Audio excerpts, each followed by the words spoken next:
Minggu lalu kita berbicara tentang menghadapi raksasa Anda. Tentang raksasa, tentang yang lebih besar daripada Anda.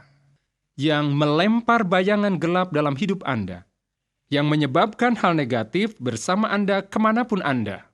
Kita katakan bahwa raksasa itu adalah problem atau situasi yang menghadang di jalan Anda. Yang hanya merampok Anda dan membuat Anda merasa kebingungan. Dan kita katakan tiap orang punya raksasa. Tiap orang menghadapi raksasa. Kalau Anda tidak menghadapi raksasa sekarang, kencangkan sabuk pengaman Anda. Amin. Karena cepat sekali raksasa akan muncul dalam hidup Anda. Panggilan telepon, laporan dokter, selembar kertas surat, benjolan kecil di tubuh Anda, itulah raksasa Anda. Iya kan? Begitulah kita berurusan dengan raksasa karena kita menghadapinya. Dan saya pernah bicara dengan beberapa orang setelah pelayanan minggu. Kata mereka, Todd, kau bicara tentang menghadapi raksasamu. Saya mulai merenungkannya dan perlunya membuat daftar raksasa. Wah, butuh catatan nih. Banyak raksasa saya. 2 orang berbeda berkata begitu. Todd, saya punya daftar raksasa. Apakah Anda merasa punya daftar raksasa? Anda punya bukan 1 tapi banyak dan itu tidak aneh. Pertanyaannya adalah apa yang Anda lakukan dengan raksasa itu? Bagaimana Anda menangani raksasa ini dalam hidup Anda? Dan ya, kita sudah membicarakannya minggu lalu. Jadi ada 2 cara bagaimana Anda menangani problem Anda. Situasi dalam hidup Anda yang lebih besar dari Anda. Ada 2 cara menanganinya. Nomor 1, Anda bisa menghadapi raksasa itu dengan iman dan tekad kuat. Atau Anda dapat lari dari raksasa itu dengan takut dan terintimidasi. Ya, menurut saya lebih baik menghadapinya daripada lari. Bagaimana dengan Anda? Bagaimana Anda mengatasinya? Ingat anak-anak Israel, mereka tidak menghadapi raksasa mereka, ya kan? Mereka tidak menghadapi raksasa mereka. Mereka lari dari raksasa itu. Kalau Anda amati di 1 Samuel 17, Anda dapat lihat apa yang terjadi di ayat 24 ketika semua orang Israel melihat orang itu yaitu Goliat, larilah mereka daripadanya dengan sangat ketakutan. Mereka lari dari Goliat dengan sangat ketakutan. Pertanyaannya, mengapa Israel lari dari raksasanya? Apa jawabannya? Rasa takut. Rasa takut membuat mereka lari dari raksasa mereka. Mereka takut dengan raksasa mereka. Sehingga mereka lari. Israel tak pernah mengalahkan problemnya. Dikarenakan apa? Rasa takut. Rasa takut mencegah mereka menghadapi raksasa. Rasa takut mencegah mereka menghadapi raksasa. Dan seringkali kita tidak mengatasi raksasa kita dalam hidup kita. Problem hidup kita. Karena kita takut dengan raksasa kita. Kita takut dengan raksasa kita. Apakah Anda pernah takut dengan problem Anda? Ya. Ya, terkadang kita takut. Nah, ini poin penting. Kadang problem sebenarnya bukan problem kita. Tapi bagaimana kita menanganinya? Apa saya bisa mendengar amin yang lebih baik? Kadang problem kita sebenarnya bukan problem kita. Tapi cara kita menanganinya. Itulah problem sebenarnya. Ini yang mendalam pagi ini. Amin. Jadi kita perlu belajar menangani problem kita. Dan kebanyakan problem kita sebenarnya bukan eksternal. Kebanyakan problem kita itu internal. Problemnya bukan di luar sana, seringkali problemnya bukan di situasi kita, tapi yang terjadi di dalam diri kita ketika kita menghadapi situasi itu. Jadi kita harus atasi ini, karena rasa takut itu respon emosi yang negatif. Suatu respon emosi negatif terhadap raksasa yang kita hadapi. Nah, kalau kita tidak kelola rasa takut ini yang ada dalam diri kita tidak akan pernah jadi pembunuh raksasa. Amin. Jadi kita harus belajar mengelolanya. Dan kita tidak mungkin mengalahkan raksasa kita selama kita takut menghadapi raksasa kita. Amin. Jadi harus kita hadapi raksasa kita. Dan salah satu raksasa terbesar kita adalah rasa takut itu sendiri. Berapa dari Anda pernah menghadapi rasa takut? Nah, bagaimana kalau saya lepaskan laba-laba di sini? Berapa dari Anda yang akan takut? Bagaimana kalau ular? Saya tahu. Semuanya sedang mendengarkan. Kita takut. Dan kadang rasa takut itu raksasa dalam hidup kita. Dan itu membuat kita bertindak seperti anak-anak Israel dan lari dari problem kita. Tapi tidak bisa kita lari dari problem. Kita harus menghadapinya. Amin. Kita harus tantang kekuatan itu. Amin. Mengapa? Sebab rasa takut akan mengurangi keberanian Anda menghadapi problem. Rasa takut melemahkan keberanian Anda. 1 Samuel 17 ayat 11. Ketika Saul dan segenap orang Israel mendengar perkataan orang Filistin itu, maka cemaslah hati mereka dan sangat ketakutan. Ketika Goliat menantang dan berkata, "Bawa orang ke sini untuk mengalahkan aku, raksasa tua ini, dan nanti aku akan menghambanya kalau aku kalah. Tapi kalau aku menang, kau melayani aku." Dan Alkitab berkata di ayat 11, mereka cemas dan sangat ketakutan. Apa maksudnya rasa takut membuat hati Saul dan Israel cemas? Apa itu cemas? Ya, saya kira ini kata yang menarik, cemas. Apa itu artinya? Cemas berarti hilangnya kemampuan menghadapi kesulitan dan bahaya dalam hidup. Pernahkah Anda menghadapi sesuatu dan merasa cemas? Anda kehilangan semangat, kehilangan energi, kekuatan menghadapi soal itu dan menanganinya? Rasa takut akan merampok kemampuan Anda menghalangi raksasa, merampas keberanian Anda. Rasa takut bilang, percuma. Percuma menghadapinya, kau tidak akan mampu, kau tidak akan berhasil. Untuk mengatasinya, terima sajalah. Itulah pengaruh rasa takut yang akan merampas kemampuan Anda untuk menghadapi problem Anda. Bukankah Anda tidak akan pernah jadi pembunuh raksasa? Kalau Anda merasa takut, beranilah. Ingatlah bagaimana Allah memberitahu Yosua ketika ia pergi ke tanah perjanjian yang banyak raksasanya. Apa katanya? Harus berani. Harus berani. Mengapa? Sebab keberanian bisa mengalahkan raksasa. Keberanian mampu menghadapi problem Anda dan mengatasi problem Anda. Amin. Nah, begini, Allah tidak ingin kita sebagai orang Kristen berlarian seperti ayam, atau lemah, atau penakut. Ia ingin kita bisa berdiri tegak dengan tulang punggung spiritual baja yang berkata, "Siapa kau berani mencemoohkan pasukan Allah yang hidup?" Ayolah, Anda sependapat dengan saya? Amin. Rasa takut juga membuat Anda lari dari problem Anda, bukan menghadapinya. Dan lihat di ayat 24 di 1 Samuel 17 katanya, ketika orang Israel melihat orang itu, larilah mereka daripadanya dan sangat ketakutan. Ketika melihat Goliat, ketika melihat problem mereka lari dengan sangat ketakutan. Padahal mereka umat Allah, ini pasukan Allah. Dan mereka lari dari problem mereka. Mereka lari dari raksasa mereka. Jadi Anda bisa lihat rasa takut membuat mereka lari dan bukan menghadapinya. Jadi rasa takut membuat Anda dan saya lari dari problem kita dan bukan menghadapinya. Itulah bagaimana kita lari dari problem kita.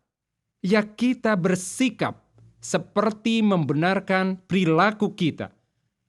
Kita hanya bilang, ya beginilah cara saya. Yang kita lakukan tidak mengatasi inti persoalan. Kita membenarkan perilaku kita. Nah, pernahkah Anda membenarkan perilaku Anda? Atau mengingkari problem kita? Sama sekali aku tidak punya problem. Itu sama sekali bukan problem. Anda pernah dengar seperti itu? Pernah berkata seperti itu? Sama sekali itu bukan problem. Bisa kuhentikan kapanpun aku mau. Bisa kuubah kapan saja. Atau kita menyalahkan orang lain. Kenapa? Kenapa aku begini? Kenapa aku lakukan ini? Karena raksasa di sana itu. Lalu kita menyalahkan orang lain. Padahal dengar, mengapa kita salahkan orang lain? Cari alasan, mengingkari problem kita. Mengapa kita begitu? Kita sangat takut menghadapi problem kita.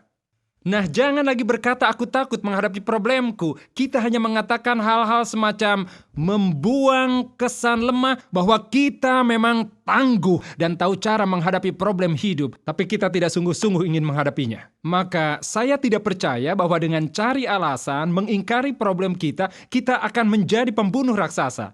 Kita tidak bisa lari dari problem kita, amin. Kita harus hadapi problem kita. Nah, pikirkan ini.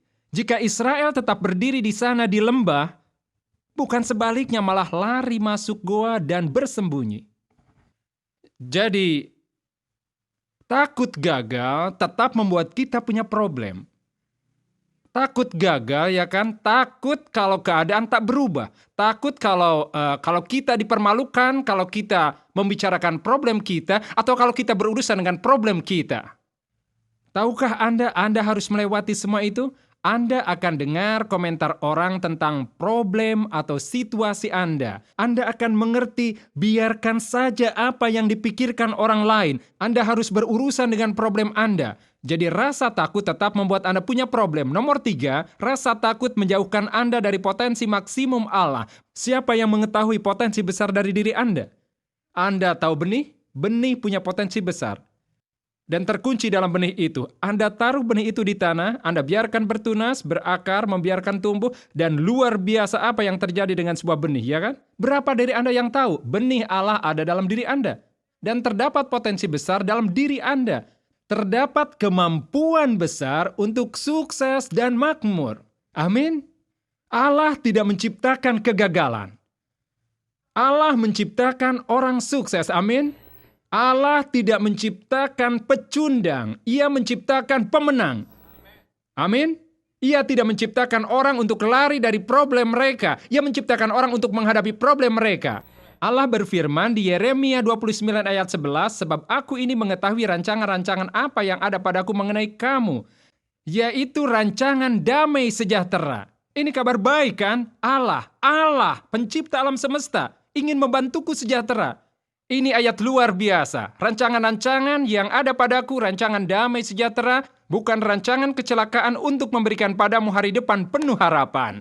Amin. Allah ingin aku punya masa depan yang lebih baik. Aku ingin punya masa depan penuh harapan. Tak peduli apakah ekonomi sedang resesi, tak peduli apa yang akan terjadi dengan pemilihan presiden, tak peduli apa yang akan terjadi di dunia hari ini, Allah berkata, Ia punya harapan dan masa depan bagiku. Amin. Ini luar biasa kan? Allah berencana agar Anda sejahtera dan sukses. Potensi dalam diri Anda adalah untuk berkarya lebih hebat dari yang pernah Anda lakukan sebelumnya. Potensi dalam diri Anda adalah untuk sukses dalam hidup. Berapa dari Anda yang tahu rasa takut akan merampok potensi Anda? Rasa takut membuat Anda tidak sejahtera. Rasa takut menjauhkan Anda dari rejeki yang disediakan Allah. Rasa takut selalu merugikan. Berapa dari Anda yang tahu ini? Dan pokok persoalannya adalah kadangkala rasa takut terselubung dan Anda tidak menyadari yang Anda lakukan. Mengapa Anda bertindak dengan cara tertentu? Dan mengapa Anda bersikap dengan cara tertentu? Yang pasti rasa takut menjauhkan Anda dari banyak berkat. Ya, saya baru saja ingat tentang sekedar contoh pribadi. Tentu saja langsung saya bisa menyebut sejumlah contoh bagaimana rasa takut bisa merampok saya dan telah merampok saya dari berkat dalam hidup saya. Tapi tentu saja saya ingin cerita tentang mengatasi rasa takut. Amin. Jadi begini, ketika saya masih muda, mungkin saat itu saya mahasiswa tingkat 2 atau SMA tingkat akhir, saya punya mobil dan saya harus bayar asuransinya. Dan saya harus beli bensin sendiri. Ya, orang tua saya keras.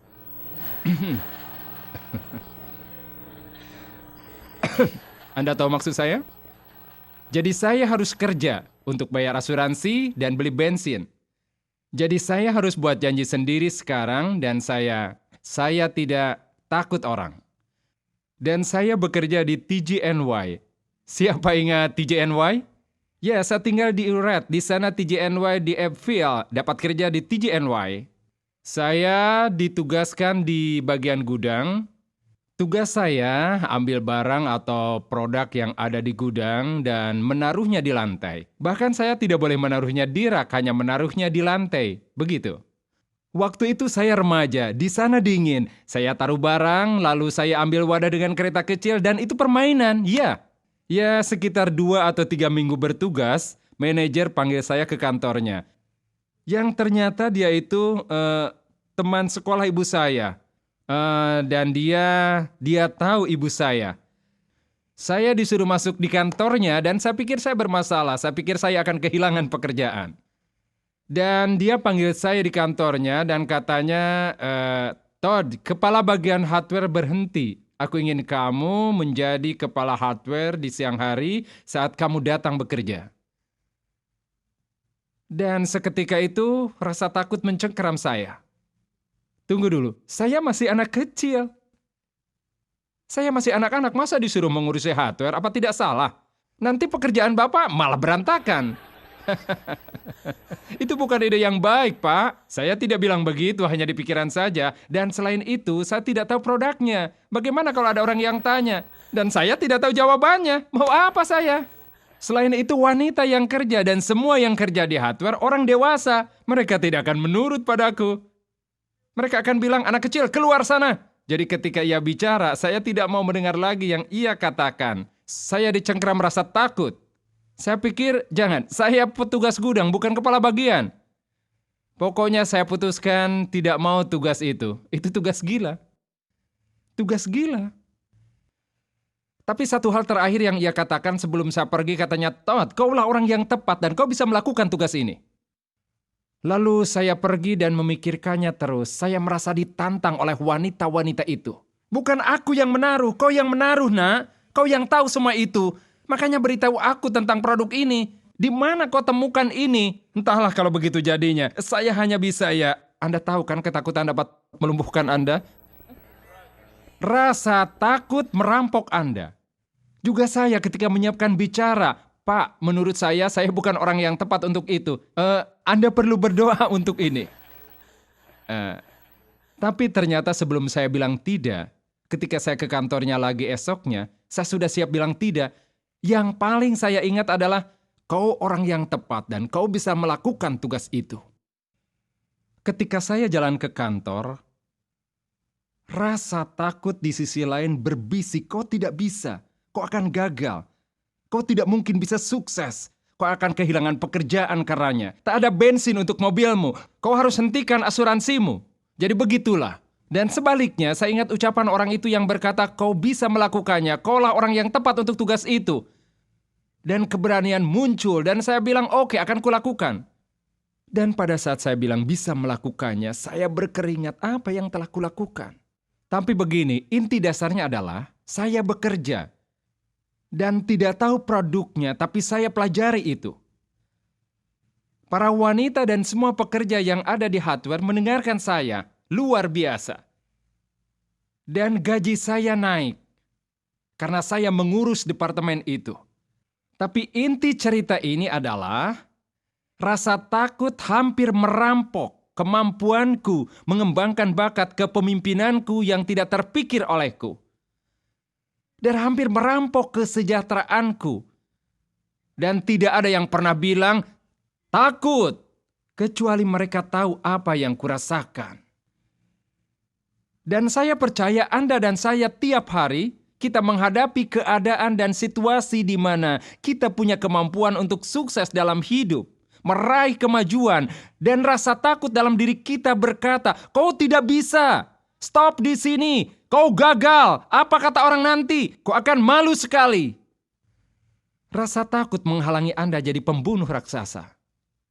Sekarang saya berpikir tentang soal yang lain. Adakah kaitannya dengan cerita tadi? Ya, saya memikirkan tentang waktu lain ketika saya merasa takut. Tentunya Anda semua tahu yang saya tidak coba merahasiakannya. Ketika umur 11 tahun, saya merokok ganja, pakai obat sampai umur 22 ketika saya diselamatkan dan dibebaskan. Tetapi dalam proses pembebasan, saya kecanduan ganja. Saya kecanduan obat. Saya tidak bisa berhenti. Saya serahkan hidup saya ke Kristus, tapi saya masih berjuang dalam diri saya dengan problem ini. Dan saya berdoa begini, ya Allah bebaskan saya dari kecanduan, bebaskan saya dari candu yang menguasai saya ini. Suatu hari saya membaca Alkitab, dan saya temui ayat ini di Alkitab, di Yakobus 5 ayat 16. Karena itu hendaklah kamu saling mengaku dosamu dan saling mendoakan, supaya kamu sembuh. Doa orang benar, bila dengan yakin didoakan, sangat besar kuasanya. Nah, apa kata ayat itu pada saya? Ini dia. Pergilah ke altar agar orang lain mendoakanmu, dan ceritakan kau punya problem obat. Dan saya pikir, tidak. Apa anggapan mereka padaku? Mereka akan anggap aku pengedar obat. Bayangkan wajah saya. Saya takut sekali. akan pendapat orang. Saya takut apa anggapan orang nanti. Saya tidak ingin mereka tahu problem saya, dan Allah berkata, kalau kamu saling mengakui dosamu dan saling mendoakan, kau akan disembuhkan. Aku ingin disembuhkan, aku ingin dibebaskan, tapi aku tidak ingin dunia tahu. Aku tidak ingin orang lain tahu. Itu rahasia besar yang mendalam yang aku tak ingin seorang pun di gereja tahu. Allah berkata, pergilah ke altar agar seseorang mendoakanmu dan ceritakan apa problemnya. Ya, rasa takut menghantui, rasa takut menguasai hidup saya. Jadi akhirnya, saya harus ambil keputusan apakah saya mau takut pada Goliatku. Apakah saya mau takut pada pendapat orang? Siapa sudah tahu takut pada orang itu menjerat. Tapi takut pada Allah akan terbebaskan. Amin. Amsal 29 ayat 25, takut kepada orang akan mendatangkan jerat. Jadi saya harus ambil keputusan, apa aku mau tetap takut? Takut kalau orang menolakku? Takut menghadapi Goliat dan problemku dengan hal yang merampok damai dan sukacitaku? Lalu saya kerahkan semua keberanian sekuat tenaga. Dan ketika kebaktian usai dan ada kesempatan bagi orang untuk maju dan didoakan, saya survei tiap orang yang ada di sana. Oh, yang mana orangnya yang paling murah hati di sini?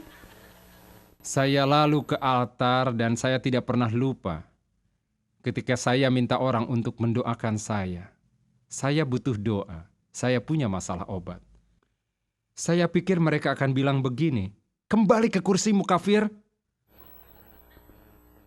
Tapi reaksi mereka rangkul saya, berdoa untuk saya. Mereka menguatkan saya. Ya, saya berubah di hari itu. Saya berubah di hari itu karena setelah itu saya sering maju ke altar dan berkata butuh doa, saya pemakai, saya butuh bebas dari obat. Tapi apa yang terjadi tak lama setelah itu? Coba terka. Bisa terka apa yang terjadi? Bisa terka apa yang terjadi? Ya, di mana raksasaku? Di kecanduan? Bukan, tapi rasa takut. Kecanduan bukan problem saya, tapi rasa takut. Amin.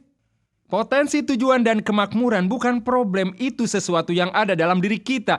Tapi kadang rasa takut menjauhkan kita dari semua itu. Jadi kita harus hadapi Goliat rasa takut ini. Karena rasa takut membuat Anda hilang keberanian menghadapi problem ini. Dan nomor 2, akan membuat Anda lari dari problem dan bukan menghadapinya. Dan nomor 3, merampok Anda dari potensi maksimum Allah.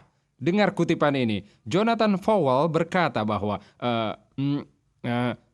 ia pernah bilang, mengapa begitu banyak orang Kristen tak pernah mencapai potensi maksimum dalam hidup mereka? Karena mereka tidak pernah mengalahkan semua yang paling mereka takuti. Nah, saya tanya, apa yang paling Anda takuti? Apa yang paling Anda takuti? Problem apa yang paling Anda takuti? Problem apa yang membuat Anda cenderung menyalahkan orang lain? Hingga Anda tidak mau menghadapinya dan berkata, ini sebuah problem. Boleh saya menyemangati Anda hari ini? Jangan takut merasa malu, takut anggapan orang nanti, takut apa yang akan terjadi, takut gagal. Janganlah rasa takut menyedot Anda untuk menghadapi raksasa. Jangan biarkan rasa takut menghalangi Anda dari pemberian Allah. Kita bicara tentang mengalahkan raksasa kita. Dan rasa takut itu raksasa internal yang bekerja di dalam diri kita yang harus dikalahkan. Itu harus dikalahkan. Kalau Anda mau mengalahkan raksasa di luar, Anda harus mengalahkan dulu rasa takut yang ada di dalam diri Anda. Amin. Ya, rasa takut bekerja dalam hidup manusia. Sekarang pikirkan tentang perbandingan anak-anak Israel dan bagaimana mereka menghadapi raksasanya. Dan Daud bagaimana ia menghadapi raksasanya. Anak-anak Israel ketika menghadapi problem mereka hanya lari persis kelinci, takut pada problemnya, tak mau menghadapinya. Mereka takut tidak bisa mengatasinya. Mereka takut pada semua ini, tapi Daud tidak. Daud tidak lari. Apa yang dilakukan Daud? Ia hadapi dengan berani. Ia hadapi problemnya dengan berani. Jadi Daud mengalahkan raksasa rasa takut dalam dirinya dengan menghadapi masalahnya. Saya kira kalau Anda dan saya mau jadi pembunuh raksasa, kalau kita mau mulai menarik garis masalah yang kita hadapi, kita harus atasi raksasa rasa takut dalam diri kita dan mulai menghadapi masalah dan bilang, inilah masalah yang menyiksaku. Ini masalah hal negatif dalam hidupku. Dan aku bosan hidup dengan hal negatif yang menggelapkan hidupku. Aku siap untuk mengatasinya dan siap menempuh jalan Allah untukku. Amin. Nah, bagaimana Daud mengalahkan raksasanya? Ya, dia ambil batu.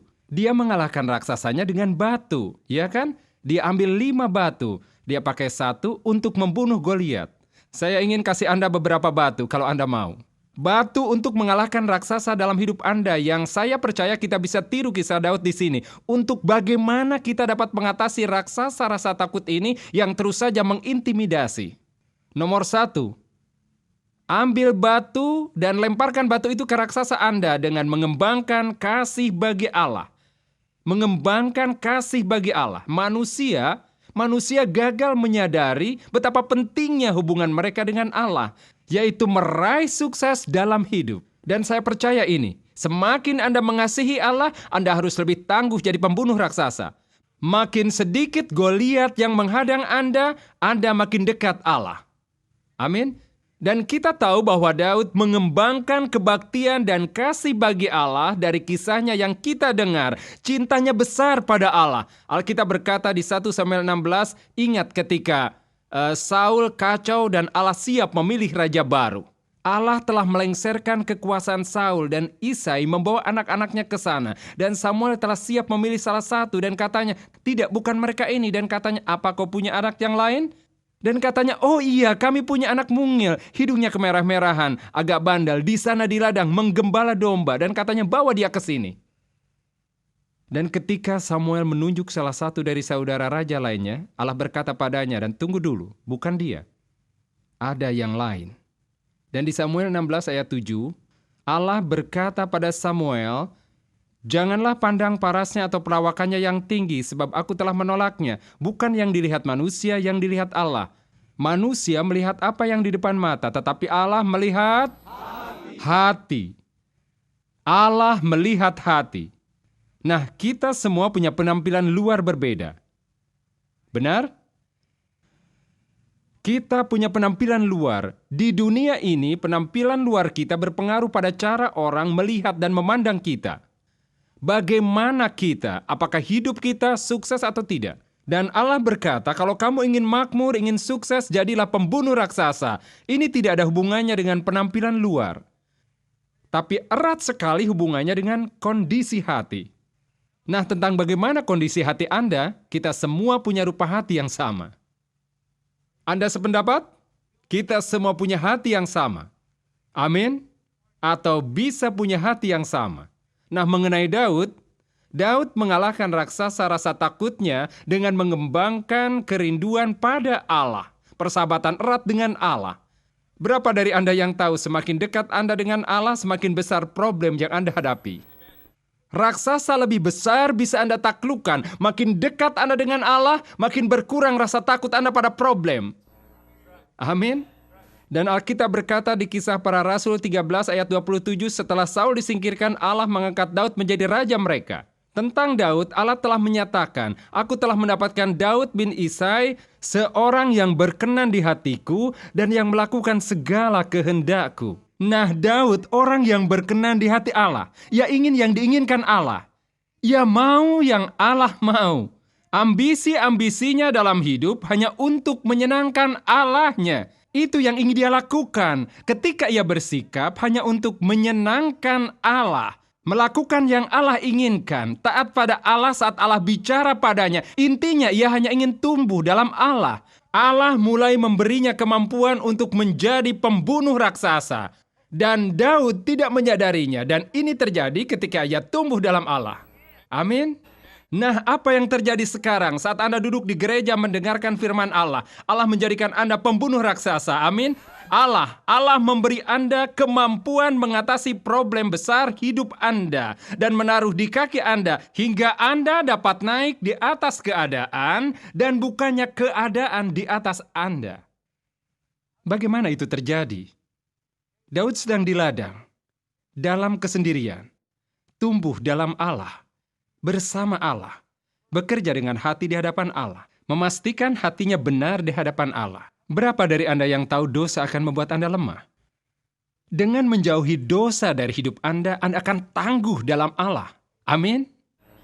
Anda bisa puas oleh kenikmatan dosa kecil dalam hidup Anda, tapi jika problem hidup datang akan menguasai Anda dan akan merampas apa yang berharga dalam hidup Anda. Jika Anda jaga hati bersih dalam Allah, Allah akan memberi Anda kekuatan untuk dapat mengatasi apapun dan perjuangan apa saja yang Anda lalui. Allah akan menguatkan Anda dan menjadikan Anda pemenang. Oh, terus terang, saya mengkhotbahi diri sendiri. Amin. Allah itu Allah yang baik, amin. Jadi saya diberkati juga oleh ini saat saya mengutarakannya, amin. Kiranya saya tetap selamat. Bagaimana Anda? Jadi begini, ketakutannya pada Allah yang membebaskannya dari ketakutan pada manusia. Ketakutannya pada Allah yang membebaskannya dari rasa takut gagal. Takutnya pada Allah yang membebaskannya dari setiap ketakutan yang ia punyai. Jadi tidak ada lagi rasa takut dalam hidupnya karena takut pada Allah menggantinya. Amin. Jadi kita perlu takut pada Allah. Saya ingin tanya Anda mengembangkan kerinduan pada Allah? Jadi ada yang Anda korbankan kalau Anda hanya setengah hati, tidak serius, tidak semangat melayani Allah. Anda kehilangan kekuatan dalam hidup. Amin. Masalahnya adalah, apakah Anda lemah atau kuat, raksasa akan datang. Maka sebaiknya Anda dekat Allah, tumbuh dengan Allah, jangan main-main dengan Allah. Layani Allah sepenuh hati. Jika raksasa datang, Anda siap. Anda siap.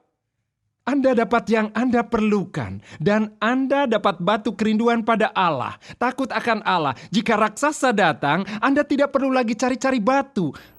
Anda sudah punya, Anda miliki dalam diri Anda, dan Anda siap menantang raksasa. Amin. Amin. Amin. Nomor 2. Batu nomor 2. Untuk mengalahkan raksasa rasa takut yang mengintimidasi, tiap hari Anda harus berusaha agar dipenuhi roh Allah.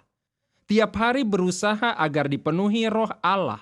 Alkitab bicara tentang dipenuhi roh. Alkitab berkata tentang berjalan dalam roh.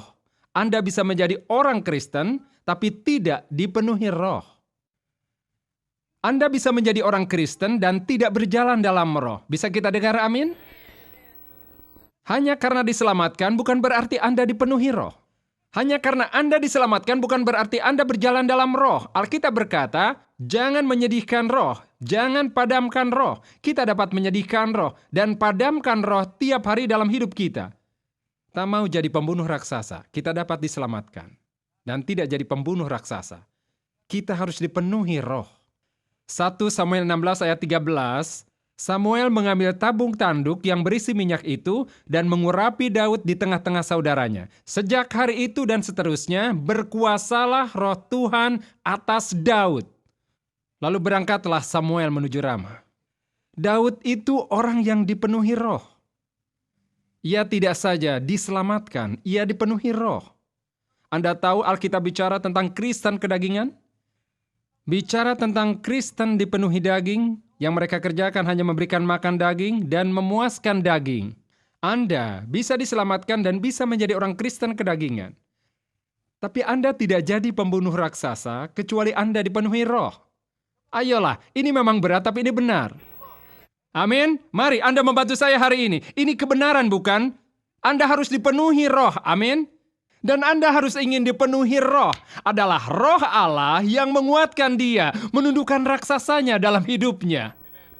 Karena roh Allah, karena pengurapan Allah. Alkitab berkata Allah tidak memberi kita roh rasa takut, tapi roh kekuatan, cinta, dan pikiran jernih. Dari manakah asal rasa takut? Roh kejahatan, bukan roh Allah. Cara membasmi rasa takut dari roh ketakutan bukan dengan kemampuan manusia, tetapi dengan roh Allah. Roh Allah akan membasmi roh ketakutan. Zakaria berkata, bukan dengan keperkasaan dan bukan dengan kekuatan, melainkan dengan roh Allah. Seperti kita tahu, banyak orang tidak pernah menggunakan kekuatan dan pengurapan dari roh Allah. Jadi roh Allah itu sebenarnya kehadiran Allah. Dan jika Allah hadir dalam hidup Anda, akan membuat Anda menjadi jauh lebih kuat dari yang Anda biasanya. Amin. Akan membuat Anda lebih bijaksana daripada sebelumnya. Perhatikan, kalau roh Allah bersama Anda akan jauh lebih berani dari sebelumnya sebagai manusia biasa. Jadi roh Allah akan mengubah Anda, membuat Anda pribadi yang berbeda. Mereka akan bilang, dia bukan orang yang aku kenal. Apakah Anda pernah dengar orang berkata, oh, dia orang yang berbeda sekarang? Itu adalah pengurapan Allah. Itu adalah roh Allah, kekuatan Allah yang bekerja dalam hidup Anda. Amin. Begini, saya percaya ketika Daud sedang menggembala dombanya, ia berkata, Allah penuhi diriku dengan rohmu. Ya Allah penuhi diriku dengan rohmu. Allah aku ingin rohmu. Allah aku ingin pengurapanmu. Grady, saya baru saja ingat Anda. Anda pernah cerita pada saya. Jadi Grady bercerita pada saya sebuah cerita yang luar biasa. Dan saya belum dapat izin dari mereka, jadi saya tidak cerita mendetail. Tapi mereka berbagi cerita dengan saya. Yang biasanya mereka tidak bisa mengatasi. Mereka mengadakan doa bersama, dan mereka mengalami kehadiran Allah dan roh Allah bersemayam dalam kehidupan mereka, keluarga mereka. Dan seketika secara ajaib kondisi mereka berubah. Luar biasa sekali bukan kemampuan yang kita punya sebagai anak-anak Allah hingga kita tidak perlu berjuang dengan senjata saat kita berhadapan dengan raksasa. Amin. Dan kita tidak perlu memakai katapel dan berharap dapat menembaknya dengan batu alam. Amin. Tapi kita dapat mengandalkan roh pengurapan Allah yang hidup untuk mengatasi raksasa kita. Amin. Kemuliaan bagi Allah. Ia memberikan kemampuan untuk menghilangkan rasa takut dalam hidup kita. Kemuliaan bagi Allah. Apakah Anda lebih berani sekarang? Begini, kunci agar dipenuhi Roh Kudus yaitu menjadi penyembah. Daud adalah penyembah. Ia seorang penyembah. Suka menyembah Allah. Hanya mau jadi penyembah. Maksud saya tidak cukup hanya datang ke sini, ke gereja, tiap minggu pagi, walau baik juga dilakukan jika Anda datang ke gereja. Bisa saja Anda duduk di gereja dan tidak sedang menyembah, ya kan? Bisa saja Anda begini, ya kan? Seperti Israel menggerutu dan menggerundal di padang pasir. Atau Anda menyembah Allah? Allah menunjukkan pada saya suatu hari bahwa tak peduli Anda di mana dan apa yang sedang Anda kerjakan, penyembahan berasal dari hati, tidak berdasarkan lingkungan. Jadi Anda harus belajar bagaimana menyembah Allah dimanapun Anda. Tak peduli Anda sedang di tengah lembah dan raksasa tepat di depan Anda, sembahlah Allah seperti Paulus dan Silas ketika di penjara. Anda ingat cerita itu? Sembahlah Allah dimanapun Anda berada. Saat menyembah Allah, Daud seorang diri. Di ladang, di mana tak seorang pun melihat dia. Ia ambil harpanya yang kecil, ia memainkannya, dan menyanyikan lagu baru bagi Allah. Mazmur 100 ayat 4 mengatakan, masuklah melalui pintu gerbangnya dengan nyanyian syukur. Maka kalau Anda berhenti cukup lama dan berkata, ya Allah aku mencintaimu, ya Allah aku mencintaimu, ya Allah aku mencintaimu, Anda akan segera merasa hambar. Amin. Sebab tidak mungkin Anda menyembah Allah tanpa ada sesuatu yang terjadi dalam diri Anda. Amin. Nah, apa makna penyembahan itu? Penyembahan menyatakan kehadiran Allah, menyatakan betapa agung Allah itu, lalu memperkecil raksasa Anda. Semakin Anda menyembah Allah, semakin besar kuasa Allah yang Anda rasakan, dan semakin kecil pengaruh problem bagi Anda. Maka tak heran Daud memandang Goliat walaupun tingginya 6 hasta 1 jengkal, lebih besar dari Shaquille O'Neal, ia menatapnya dan berkata, kau bandel. Daud tidak melihatnya secara biasa, ia melihatnya melalui pengurapan Allah, melalui roh Allah. Amin. Nah, Daud itu seorang penyembah, dan Anda menjadi pembunuh raksasa kalau Anda dipenuhi roh. Tiap hari berkatalah, ya Allah, penuhi aku dengan rohmu. Penuhi aku dengan rohmu, aku ingin dipenuhi roh, ya Allah. Aku tak ingin jadi Kristen kedagingan, tapi Kristen yang dipenuhi roh. Aku ingin jalan dalam kuasamu, aku ingin jalan dalam kehadiranmu, aku ingin membuat keputusan dengan dipenuhi roh. Aku ingin roh yang membimbingku, bukan dagingku. Aku ingin hidup ikhlas karena rohmu membimbingku. Ya Allah, aku butuh rohmu. Aku butuh roh-Mu. Ya Allah, aku mengundang roh-Mu ke dalam hidupku. Penuhilah hatiku dengan roh-Mu. Amin. Dan yang menarik adalah semakin Anda dipenuhi roh, semakin sukacita hidup Anda. Amin. Semakin Anda dipenuhi roh, semakin damai hidup Anda. Amin. Semakin Anda dipenuhi roh, semakin mampu Anda menguasai diri dalam hidup Anda. Semakin Anda dipenuhi roh, Anda akan semakin baik hati. Amin. Anda semakin menyenangkan. Ya, ini tidak mudah dilakukan, tetapi memberi harapan. Amin. Semakin Anda dipenuhi roh, hidup Anda akan semakin menyenangkan. Amin. Kemuliaan bagi Allah. Mari kita mohon pada Allah agar memenuhi kita dengan roh sekarang. Ya Bapa, penuhi kami dengan roh-Mu. Kami ingin jadi orang beriman yang dipenuhi roh. Ya Allah, jangan sampai hati kami mengering bagai padang pasir dalam jiwa kami. Ya Allah, kami ingin disejukkan oleh roh kehadiran-Mu. Kami mohon hari ini penuhilah kami dengan roh kudus-Mu. Buatlah kami, ya Allah, berjalan dalam kehadiran-Mu. Kami menyembah-Mu, kami mencintai-Mu, kami memuliakan-Mu, ya Allah. Terima kasih, ya Allah, atas kehadiran-Mu di hari ini dalam hidup kami. Dalam nama Yesus. Amin. Amin. Amin. Dan batu yang ketiga, jika kita yakin bahwa kita perlu jadi pembunuh raksasa, jadi seperti Daud, agar mampu mengatasi rasa takut, kita harus mempertebal iman kita. Kita harus memperkuat iman kita, perkokoh iman kita. Anda tahu bahwa iman itu kemenangan? Alkitab mengatakan, dengan iman kita mengatasi. Iman, apa itu iman? Yaitu kemampuan mempercayai Allah dan bersandar pada Allah jika keadaan tampak luar biasa. Amin. Karena itu, Daud mampu mengatasi rasa takutnya dengan iman pada Allah. Kebalikan rasa takut adalah iman. Apakah Anda punya rasa takut atau punya iman? Tak mungkin Anda punya keduanya. Anda punya salah satu. Amin. Maka cara kita mengatasi rasa takut kita dengan iman kita. Amin. Rasa takut mengesampingkan iman. Maksud saya, oh ya benar, rasa takut mengesampingkan iman atau iman mengesampingkan rasa takut, ini tergantung mana yang paling Anda pelihara. Amin. Tergantung pada mana yang paling mendengar. Apakah rasa takut atau iman yang paling mendengar? Karena iman datang dari mendengar. Amin. Dan Daud mengalahkan raksasanya dengan iman. Ingat di 1 Samuel 17 ketika Goliat berkata kepada Daud, "Siapa kau?" Dan di ayat 45 Daud berkata, "Engkau mendatangi aku dengan pedang dan tombak dan lembing, tetapi aku mendatangi engkau dengan nama Yahweh, Allah segala barisan Israel." Ayat 46, "Hari ini juga Allah akan menyerahkan engkau ke dalam tanganku." Apa yang dikatakannya? Allahku, Allahku. Kau besar, tapi Allahku lebih besar. Kau tangguh, tapi Allahku lebih tangguh.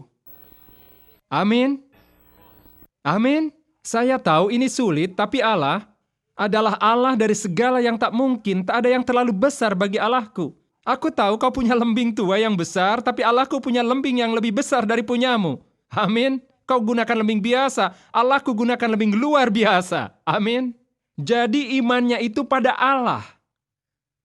Begini ya, begini. Setan akan berkata, kau tidak bisa, kau tak mau, kau akan gagal. Setan akan mencoba meyakinkan Anda bahwa Anda tidak bisa jadi pembunuh raksasa, tapi ingat, dia itu pembohong. Amin. Setan itu bapak dusta. Allah berkata Anda bisa mengatasi. Anda bisa sukses. Anda pembunuh raksasa. Anda dapat mengatasi problem dalam hidup Anda. Amin. Anda sependapat? Tidak ada problem atau keadaan yang terlalu besar bagi Allah agar dapat membantu kita mengatasi apa saja. Jadi kita jangan takut pada problem kita. Kita dapat mengatasi problem kita. Karena Allah berkata, kita lebih dari sekedar pemenang. Kita dapat lakukan apa saja dalam Kristus yang menguatkan kita. Amin.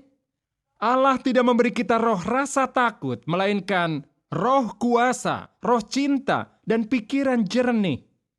Allah tidak memberi kita roh ketakutan, Ia memberi kita roh kuasa. Ia memberi kita pengurapan yang kudus, roh kekuasaan. Ia berikan itu agar kita dapat berdiri kuat, kita dapat berdiri tegak, dan kita bisa mendongakkan kepala tinggi-tinggi, dan kita dapat menatap mata raksasa itu, atau raksasa kita, apapun persoalannya. Rasa takut tidak bisa mengebiri rencana Allah bagiku dan potensi dalam hidupku karena Allah telah memberiku kemampuan untuk mengatasi segala problem yang menghalangi jalanku. Amin. Aku bisa lakukan apa saja. Allahku akan menyediakan segalanya. Berapa banyak? Segalanya. Berapa raksasa yang bisa kita taklukkan? Semua raksasa kita. Amin. Allah ingin kita menjadi pembunuh raksasa. Ia ingin kita jadi pembunuh raksasa.